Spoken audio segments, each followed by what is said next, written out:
Good evening everybody. एक Agnipath movie थी, उसका डायलॉग था, तू ना थमेगा कभी, तू ना थकेगा कभी, तू ना मुड़ेगा कभी, कर शपथ, कर शपथ, कर शपथ। अग्निपथ, अग्निपथ, अग्निपथ। ये एक ऐसी जर्नी है, एक एक अग्निपथ है। कैंसर एक सिर्फ एक शब्द है, लेकिन जिस दिन वो सुनने को मिलता है एक पेशेंट को, उस दिन उनकी ज़िंदगी बदल जाती है। आइए जानते हैं इन सबसे, यहाँ एक्सपर्ट पैनलिस्ट से, कि कैसे उन्होंने अपनी जर्नी कैसे कवर की, कैसे उन्होंने दूसरों को इंस्पायर किया और कैसे बाकियों को वो हेल्प कर रहे हैं इस जर्नी को कवर करने में। So let's start with Urvashi ma'am. Ma'am, you are self are a policy maker, आप एक पॉलिसी मेकिंग साइड पे हैं।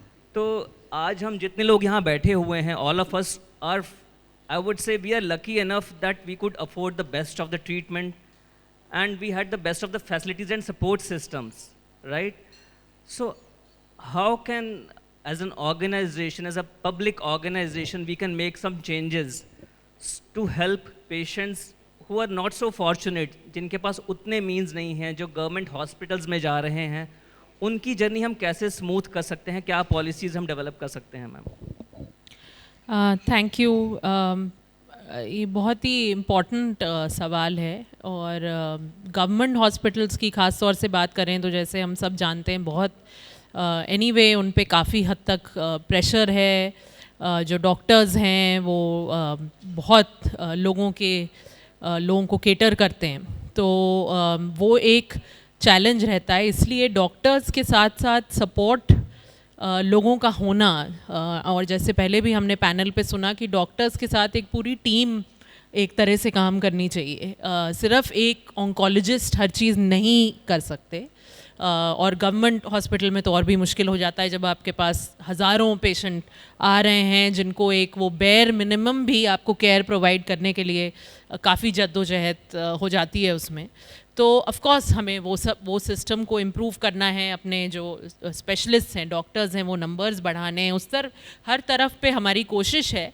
लेकिन जो अभी भी डॉक्टर्स हैं, मुझे लगता है कि वो टीम एक होनी चाहिए। जो पेशेंट, जैसा आपने कहा कि जब किसी को ये डायग्नोसिस मिलती है तो किस तरह से उसकी ज़िंदगी इम्पैक्ट होती है, उस बहुत अलग अलग तरीक़ों से होती है। वो सिर्फ एक उसको कीमोथेरेपी या रेडिएशन देने से नहीं हो जाता है, उसके सारे पहलू देखने पड़ते हैं। चाहे आप न्यूट्रिशन देख लीजिए, चाहे आप उसका मेंटल वेलबींग देख लीजिए, चाहे उसके फैमिली में रिलेशंस कैसे अफेक्ट होते हैं, उसकी अगर कोई यंग पर्सन है, शादीशुदा है, उसकी शादीशुदा ज़िंदगी कैसे अफेक्ट होती है। कितनी चीज़ें हैं जो नेचुरली आई डोंट थिंक हम एक्सपेक्ट भी कर सकते हैं कि एक डॉक्टर, एक ऑन्कोलॉजिस्ट हर चीज़ एड्रेस कर पाए। So I think having those kind of teams, multi disciplinary professional teams बहुत इंपॉर्टेंट हैं ऑल्सो, बिकॉज आई फील कि जैसे मैंने अपनी पहली स्टोरी में कहा कि जहाँ पे फैमिली भी हो, फ्रेंड्स भी हों, वो आपको सपोर्ट भी करना चाहें, लेकिन कई बार उनके लिए खुद बहुत मुश्किल होती है, जो कि उनको खुद पता नहीं कि ये कैसी सिचुएशन है। एकदम से ऐसी सिचुएशन उनकी भी लाइफ में कई बार पहली बार आई होती है।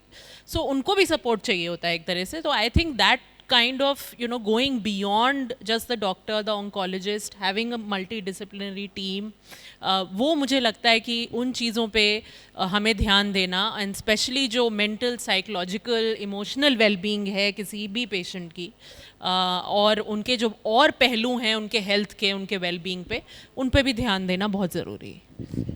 Thank you Urvashi ma'am. Dr. Swati, this question goes for you. We are talking about teamwork. We have all, as doctors and healthcare providers, we have all evolved from a journey when we were in medical college. At that time, pain management was not a core concept. That was not on the top of the priority. Like, we were struggling to give basic treatment to the patients. उनके पास pain management जैसा system उन दिनों evolve नहीं हुआ था। आज वो कैसे better हुआ है? Now you are leading a journey for pain management for many patients. That's a very important part of the journey. Right, and often it is forgotten that that is one of the most important part of the treatment. How do you make their journeys better in terms of pain management? How it is evolved? घर पे जब हम patients को pain management के लिए बोलते हैं, तो आप कैसे उनकी हेल्प करते हैं, और उनके जो केयर गिवर्स हैं उनको कैसे आप टीच करते हैं कि वो पेन मैनेजमेंट में हेल्प कर पाएँ? Um, okay, coming to the advancements, you, you have taken me from a stage when you said we were in the age of when we did our graduations, and तब pen care कैसा हुआ करता था compared to what it is now. So gone are the days when about 2 decades back, when we only used to talk about pain medicine in terms of just giving relief by opioids or some pain relief medications like NSAIDs, etc., the painkillers. उनके अपने side effects होते हैं. उन side effects के कारण एक tablet लेने के कारण पेशेंट को और 4 साइड इफ़ेक्ट्स होते हैं, जिसके लिए और 4 मेडिसिन लेना पड़ता है. एक कैंसर पेशेंट जो ऑलरेडी अपनी कैंसर पर से डिज़ीज़ प्रोसेस से जूझ रहा है, जिसके लिए खाना डाइजेस्ट करना या इंजेस्ट करना वैसे ही बहुत डिफ़िकल्ट हो चुका है, उसके लिए ओवर एंड अबव दिस दवाइयाँ लेना और उसके साइड इफ़ेक्ट्स झेलना और मुश्किल हो जाता है. It is not the cancer which kills the patient, it is the इमैसिएशन. जब पेशेंट खाना ही नहीं खा पाता है, जब डाइजेस्ट ही नहीं कर पाता है, कॉन्स्टिपेशन, ये सब इश्यूज़ हो जाते हैं, सो नहीं पाता है, जिसकी वजह से लाइफ और क्वालिटी ऑफ लाइफ इतनी डिटीरियोरेट हो जाती है कि the patient doesn't want to. It's not the there so many numerous stories which we read where the patients have said it is not cancer which is killing me, it is the pain arising out of it which is killing me. So the latest concept of pain interventions or pain management has evolved to that stage where we are trying to, we know what the definitive end stage of this cancer is going to be, whether it is going to be days or years in terms of time period, but giving life to those days is what is paramount and which is most important. So quality of life has to be there at every step of life. Dignity till the end of life or till the last breath is what we want to achieve, and that is what should be the goal. To achieve this goal, we have made certain advancement, tremendous advancements in terms of interventions, which means आज की date में हमारे को दवाइयों की ज़रूरत, opioids की ज़रूरत नहीं है. Step away from them, and interventions have played a major role. So interventions, whichever there exist all over the world, are what we have now as a specialty in our own country. There are people who are trained into it, though the number may be less, but still we have a lot of people who are interventionists and are giving utmost care to such patients, utmost relief to such patients. Some of the very advanced procedures and which can give tremendous relief to these patients. Patients, cancer patients, usually metastatic disease से पीड़ित होते हैं, जिनके fractures हो जाते हैं spine में, patient bed ridden हो जाता है, उठ नहीं सकता है. It is not again the cancer, but it is the overall quality जो पेशेंट की ख़राब हो जाती है. So vertebroplasty which is just a percutaneous procedure, जो पेशेंट को विद इन फ्यू आवर्स फिर से अपने स्पाइन पे, अपने पैरों पे चलता हुआ बना सकता है, gives a lot of relief to the patient, adds immediate quality of life to the patient, and of course the dignity to the patient.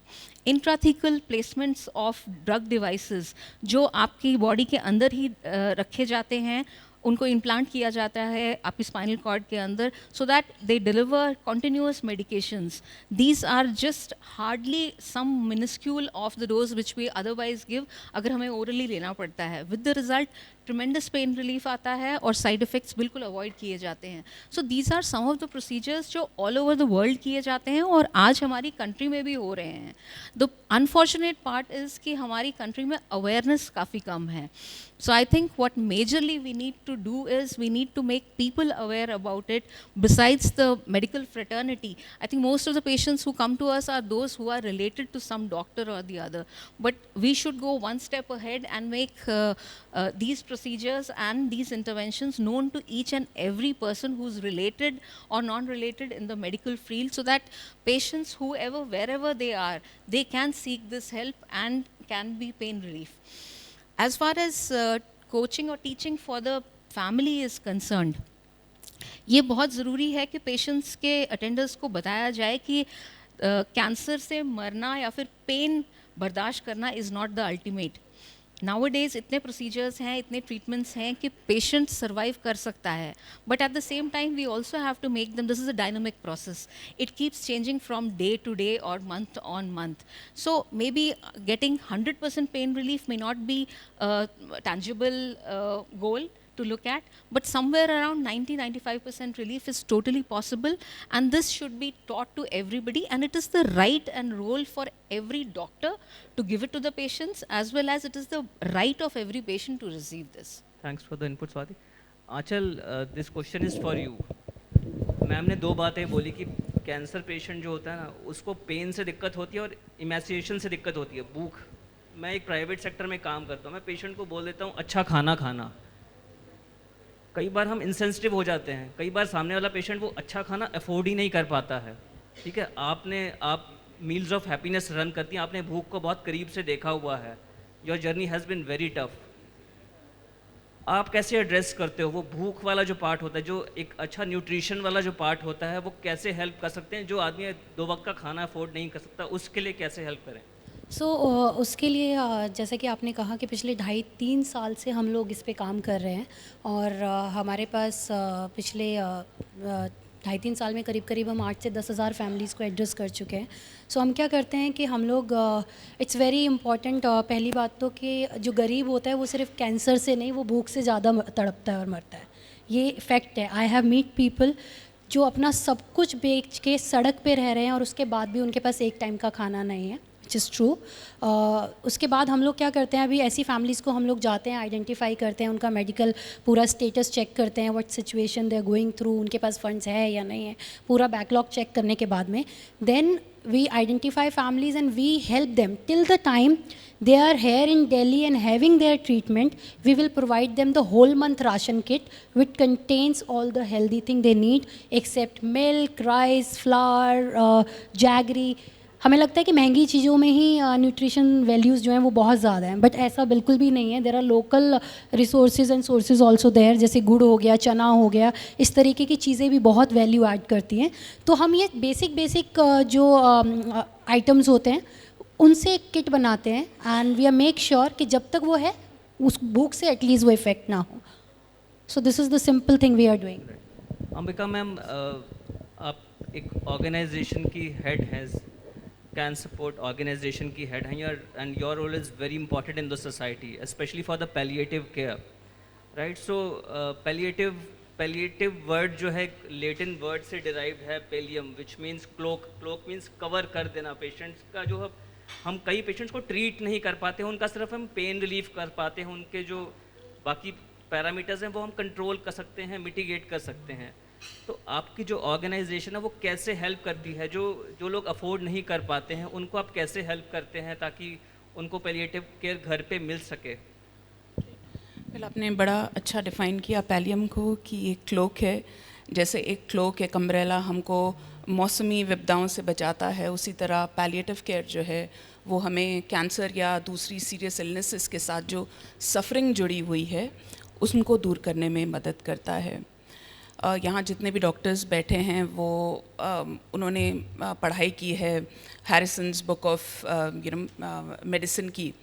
उसमें हर एक बीमारी जो है वो देखी जाती है कि उनका ट्रीटमेंट कैसे हो सकता है, लेकिन उसमें एक चैप्टर मिसिंग है कि तब क्या हो जब पेशेंट का ट्रीटमेंट नहीं हो सकता, जब वो ऐसी स्टेज में पहुंच जाए जब वो पॉसिबल नहीं है, या पहली बार वो डायग्नोस ही इसी स्थिति में हुआ हो कि अब वो बियॉन्ड मेडिकल क्योर है. तो क्योंकि वो कहीं चैप्टर नहीं है इसीलिए वो हमारी पॉलिसी में नहीं है, हमारे प्रोग्राम्स में नहीं है, हमारी मेडिकल और नर्सिंग की किताबों में पैलिएटिव केयर जो है वो नहीं है. ये एक बड़ी नई स्पेशलिटी है जो आई हुई है, ऑल्दो इसको इंडिया में आए हुए 30 साल हो गए हैं, बट इसका मेन मकसद जो है वो सफरिंग को दूर करना है. ये डायग्नोसिस के दिन से ही शुरू हो जाती है, पूरे क्यूरेटिव ट्रीटमेंट्स में चलती है, साइट में साइड इफ़ेक्ट्स दूर करने में, पेशेंट्स को प्रिपेयर करने में. लेकिन सैडली हमारी कंट्री में करीब 70%, मैं कम कह रही हूँ शायद, लेकिन इससे भी ज़्यादा पेशेंट्स लास्ट स्टेज में पहली बार डायग्नोस होते हैं.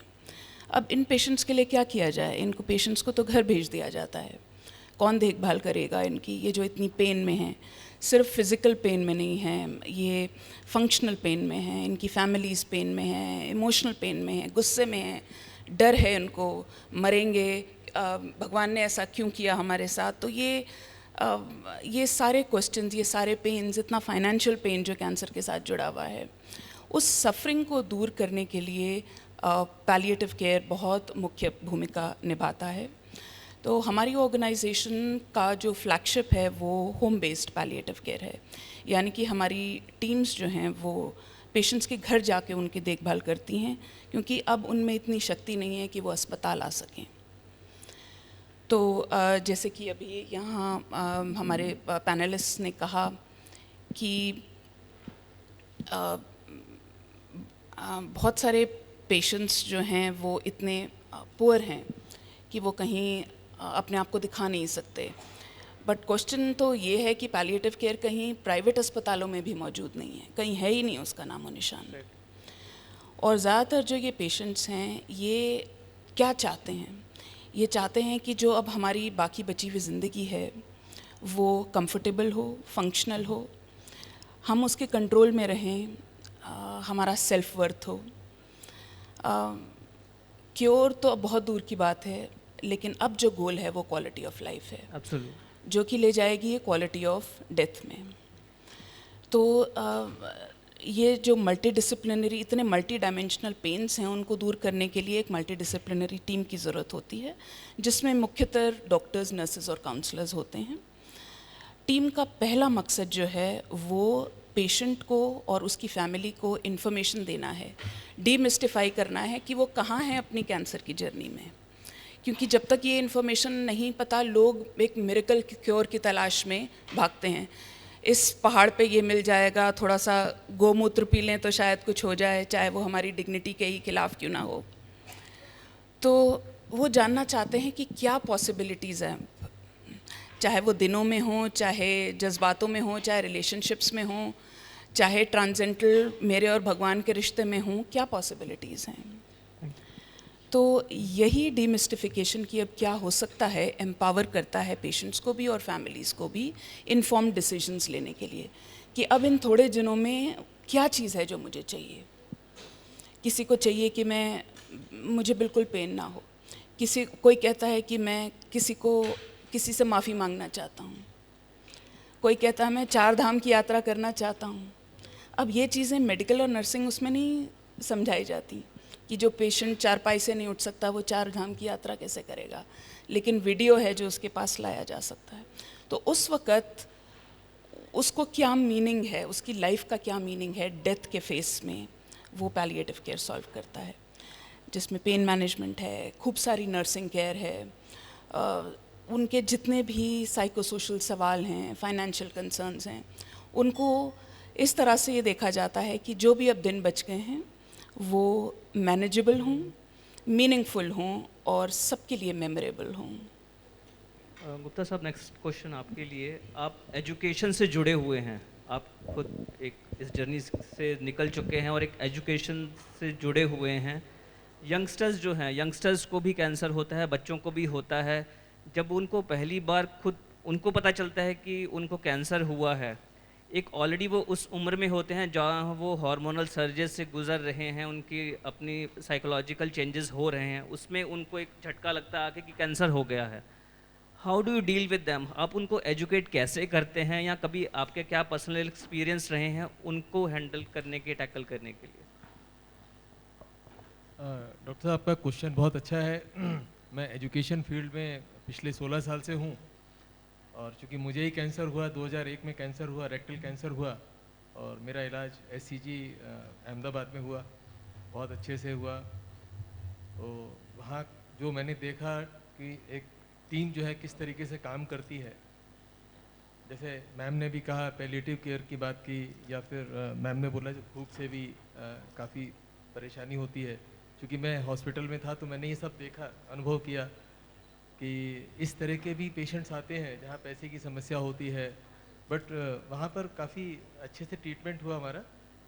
अब ट्रीटमेंट होने के बाद मैं अभी उससे बाहर आ गया, फिर मैंने ये सोचा कि मैं कुछ ऐसा करूं जिससे कि लोगों में कॉन्फिडेंस आए। पहले तो मेरी फैमिली को कॉन्फिडेंस है, मेरी वाइफ को, पेरेंट्स को। तो मैंने 4 धाम यात्रा की, 22 में 4 धाम यात्रा हमने की, और हमने चल करके की। हम जमुनोत्री हमने चल करके गया 13 किलोमीटर। फिर उसके बाद मैंने बुलेट राइडर ग्रुप ज्वाइन किया। वो bullet rider group cancer care patients के लिए भी काफ़ी काम करता है। तो पहले मैंने अपने आप को ठीक किया कि मैं खुद विक्टिम ना रहूं, मैं पहले खुद प्रेजेंट करूं। तो ये करने से ये सारी चीज़ें करता रहा। जब मुझे कैंसर था, बच्चों का एग्ज़ाम था, फरवरी में एग्ज़ाम था, मैं दिसंबर जनवरी तक मेरा वो जो लगा हुआ था। तो उसके बाद मैंने उस स्थिति में इंस्टीट्यूट में जाकर के बच्चों को पढ़ाया, तो उन बच्चों को बड़ा कॉन्फिडेंस आया कि हमारे सर जो है हमारे साथ हैं, हमारा एग्ज़ाम है और एग्ज़ाम में हमको पढ़ाने आ रहे हैं। मुझे थोड़ी तकलीफ़ होती थी, तो जब मैंने ये कॉन्फिडेंस गेन किया तो मुझे लगा मैं कर सकता हूँ। उसके बाद मैंने सारे काम करने शुरू किए। तो मेरे स्टूडेंट से मैं शेयर करता हूँ कि ये जो है जिस तरीके से कैंसर को मैं फेस करके आपको पढ़ा सकता हूँ, तो आपकी लाइफ में भी जो आपको पढ़ने से रिलेटेड जो तकलीफ़ें आती हैं कि मैं ये नहीं कर सकता, मैं वो नहीं कर सकता, मैं उठ नहीं सकता, तो आप ये सब चीज़ें कर सकते हैं। उसके बाद मैं चूँकि SCG से जुड़ा हुआ हूँ अभी, वहाँ कभी भी कोई अगर कोई भी चैरिटी का काम होता है या कोई भी कार्य होता है तो मैं उसमें उनको सपोर्ट करता हूँ। मैं बच्चों के साथ ये देख रहा हूँ कि आजकल जो मुझे कैंसर हुआ तो मैं अंदर तक गया कि क्यों, क्या, किस वजह से हो रहा है ये। तो मैं पहले एडवोकेट था, बाद में मैंने प्रोफेशन छोड़ा, फिर मैं सेल्स में गया। सेल्स में करीब 15-16 साल मैंने जॉब किया, फिर मैं 16 साल से एजुकेशन में हूँ। मैंने ये देखा कि मैं जब ट्रैवलिंग करता था तो उस समय मेरे को खाने की बहुत आदत पड़ गई थी, तो लाइफ स्टाइल में जो है बहुत बदलाव आ गया था। जंक फूड खाना, ये खाना, क्योंकि घर का खाना होता नहीं था, 20-22 दिन बाहर रहते थे, तो मुझे लगता है कि शायद उसकी वजह से प्रॉब्लम हुई। तो मैंने अब मुझे लगता है कि ये जो प्रॉब्लम्स हुए, तो बच्चों से आजकल मैं शेयर करता हूँ कि भाई इस प्रॉब्लम की वजह से भी शायद मुझे कैंसर हुआ हो। आई डू नॉट नो ये रीज़न था या और क्या रीज़न था, कि जंक फूड जो है बहुत हार्मफुल है।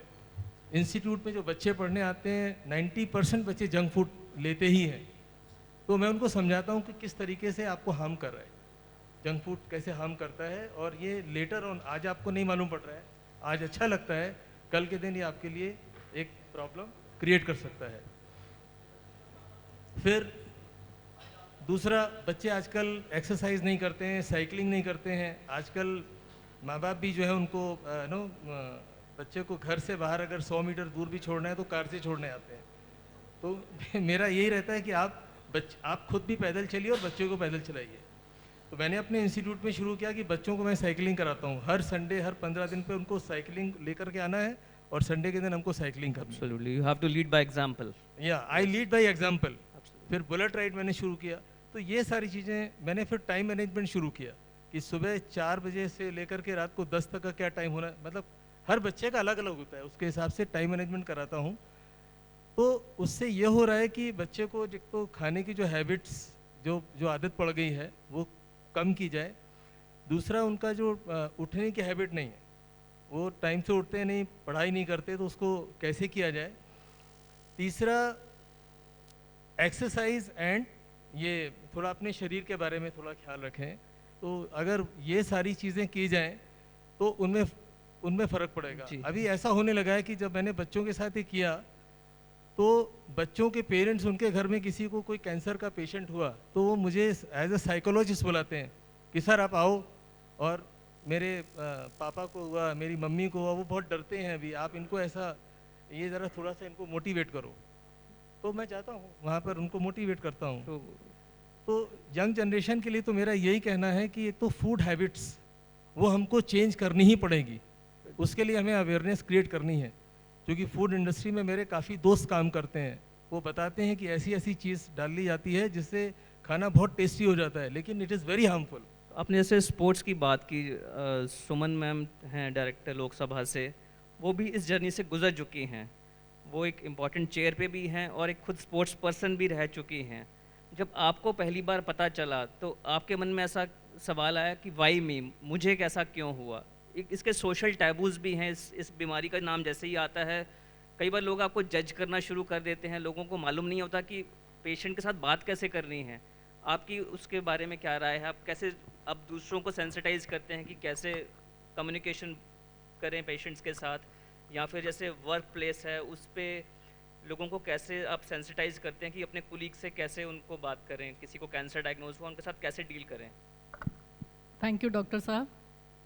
मेरा सिंपल सा मानना है, मन के हारे हार है, मन के जीते जीत। सितंबर 2020 में जब मैं कोविड का टाइम था, बैडमिंटन खेल के शाम को घर पे आई, घर पे कोई नहीं था। मैं शीशा बहुत देखती हूँ। मैंने अपने आप को निहारा, देखा, तो मैंने पाया कि कुछ चेंजेस हैं। एक दिन देखा, 2 दिन देखा, थर्ड डे मैंने अपनी डॉक्टर गीता काद्यप्रथ मैडम को कांटेक्ट किया और इमीडिएटली नेक्स्ट डे मैं गई और मेरे को सारे टेस्ट हुए। कोविड था, मेरी बायोप्सी भी उसी दिन हो गई और विद इन वीक रिजल्ट आ गया और वो डिक्लेयर हो गया कैंसर। अब सुनने में तो जब आदमी सुनता है तो तब तक फ़र्क नहीं पड़ता जब तक कि अपने ऊपर नहीं होता। जैसे हम लोग देखते हैं फील्ड में किसी की डेथ हुई, हम ब्रेकफास्ट कर रहे हैं, सब कुछ कर रहे हैं, देखते जा रहे हैं, हमारे इमोशंस कुछ नहीं होते। लेकिन जब अपने ऊपर अपना कोई फैमिली मेम्बर होता है तो हमारे हाथ का नवाला वहीं पर रुक जाता है। इसी तरह से जब ये कैंसर का वो हुआ, मेरे हस्बैंड पोस्टेड थे वेस्ट बंगाल में, यूनिट कमांड कर रहे थे।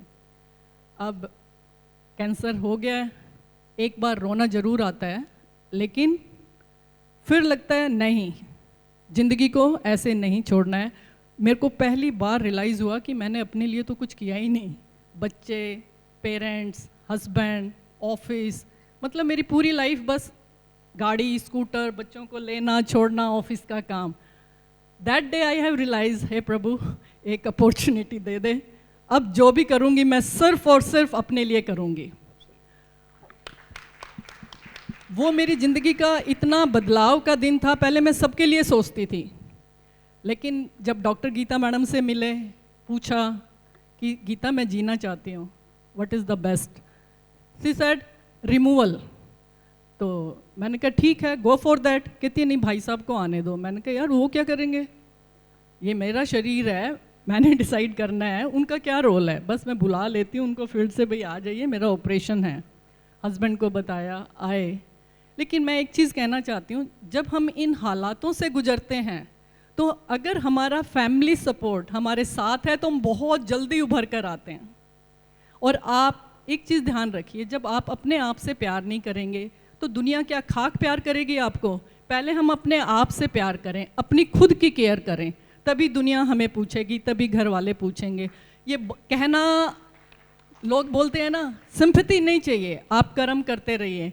आप बिलीव करेंगे, मेरा ऑपरेशन हुआ, मस्टेक्टमी हुई, मेजर ऑपरेशन था। 1 साल बाद कोविड के फिर गेम के टूर्नामेंट हुए बैडमिंटन के।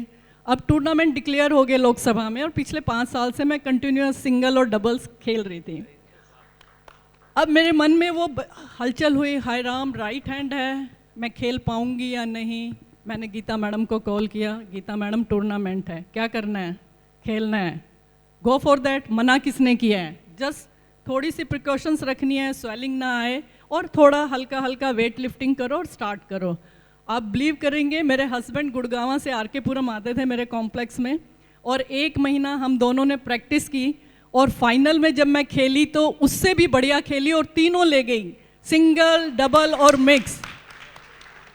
उसके बाद मेरा जो कॉन्फिडेंस है इतना बढ़ता चला गया। देखो हालात सबके हैं, ऐसा नहीं है कि हम देखने में जितने सुंदर लगते हैं, कभी कभी हम भी बहुत कमज़ोर पड़ जाते हैं, लेकिन हम सुंदर हैं भी।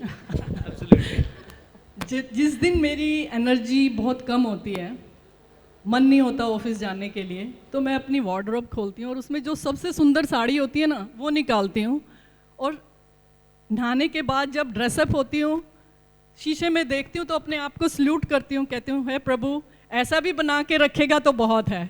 और गाड़ी उठा के जब ऑफिस पहुँच जाती हूँ तो 100% ठीक होती हूँ।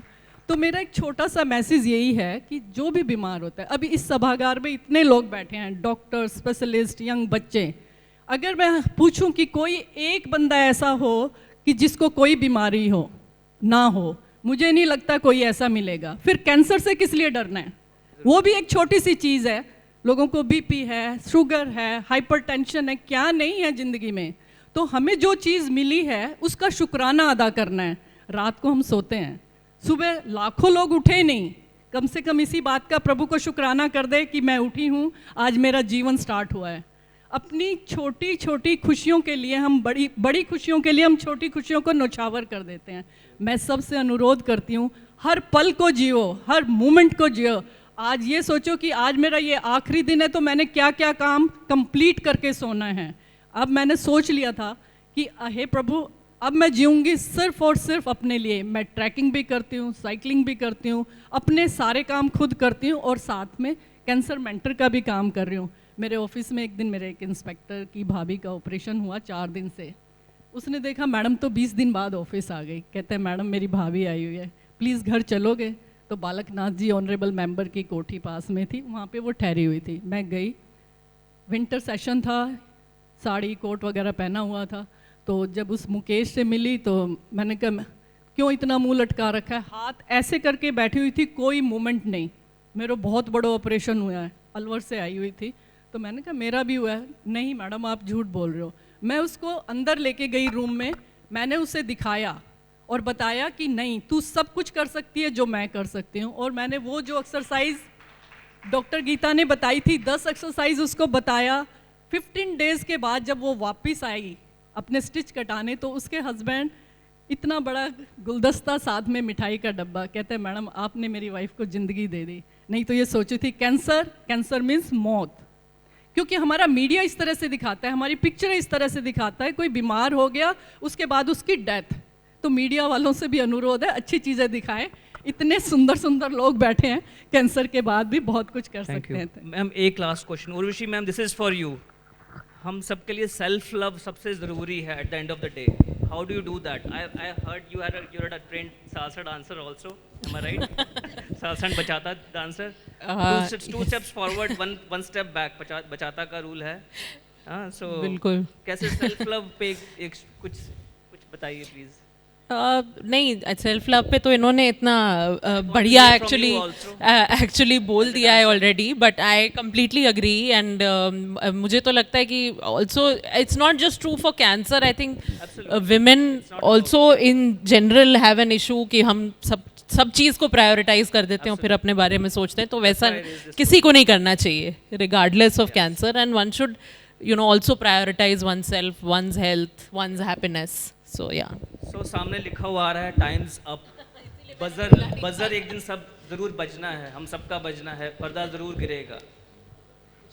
जिंदगी लंबी नहीं अच्छी होनी चाहिए। और ये जो सब लोग हैं ये गुलाब के फूल की तरह हैं, कांटों से घिरे हुए हैं, फिर भी खुशबू बिखेरते जा रहे हैं।